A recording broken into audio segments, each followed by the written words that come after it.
kindly, I'm confused. No, now the site and everything is beautiful.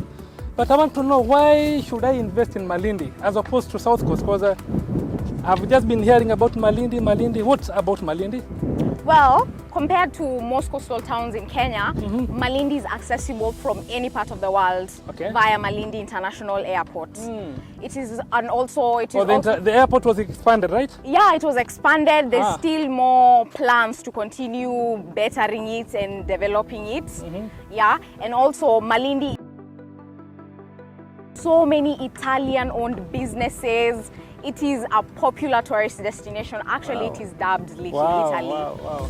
Because at some point I heard Malindi is dead economically, and I was like, why would I even invest in a dying economy? No, Malindi is very popular. The culture is beautiful. Life here is so peaceful. Can you imagine retiring in a place like this, or just owning this slice of heaven as a holiday home? This is an excellent. So if I have to invest here, what would be the ideal use for this house, for example?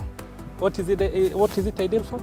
Well, if you have your businesses in Nairobi, then you can come back here and you can have a holiday home waiting for you. You can also have this as a retirement home because it's ideal. You don't have to retire in like the busy CBD. You can just come back here and live by the ocean. Yeah, wow. And when you're not around, maybe you're outside the country, you can put this up as an Airbnb and it is guaranteed to give you excellent returns.